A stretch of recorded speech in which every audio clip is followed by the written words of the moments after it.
একের পর এক আমরা এটা হচ্ছে আমাদের অধিকার, এটা দাবি হলো ভুল হয়, এটা আমাদের অধিকার। অধিকারটা নিয়ে আমরা বিগত দিন কর্মবিরতি, একাডেমিক বন্ধ সবকিছু দিয়ে আমরা একের পর এক আমাদের অধিকারটা নিয়ে জানাচ্ছি যে আমাদের যে এই যে ডিপ্লোমাটাকে ডিগ্রি সম্মান।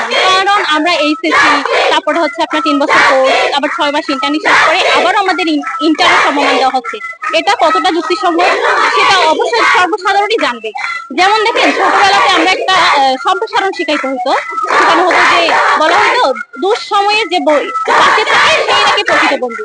তাহলে আপনারা যখন হসপিটাল আছেন, আমাদের এই আত্মীয় স্বজন, মা বাবা, ভাই বোন পাশে কে থাকে আপনারাই বলুন। নার্সরাই থাকে, অবশ্যই নার্সরা থাকে।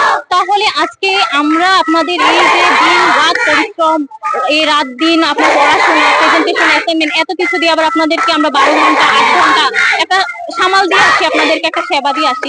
কিন্তু দেখেন সেখানে হচ্ছে আমাদের যে প্রাপ্যটা, এই প্রাপ্যটা যদি আমাদের সরকার বা আমাদের যে সংস্কার পরিষদ, আমাদের যে বোর্ড ডিজিএনএফ সেটা কোনোভাবেই মানতেছে না, কোনোভাবেই এটার যে একটা প্রাপ্য ফলাফল বা প্রাপ্য ন্যায্য মূল্য এটাই ওনারা দিচ্ছে না।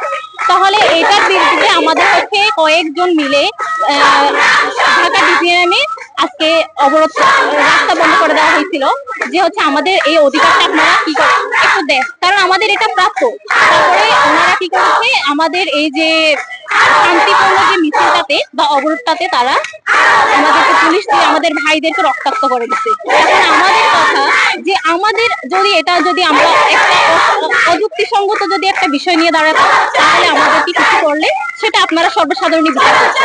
কিন্তু এটা আমাদের ন্যায্য দাবি, অধিকার, এটা নিয়ে দাঁড়িয়েছে আমার ভাইয়েরা, আমাদের হয়ে দাঁড়িয়েছে। কিন্তু তাদের উপরে আজকে যে রক্তাক্ত, তাদেরকে যে হসপিটালে ভর্তি রক্তাক্ত করে দিচ্ছে, এটার আমরা জবাব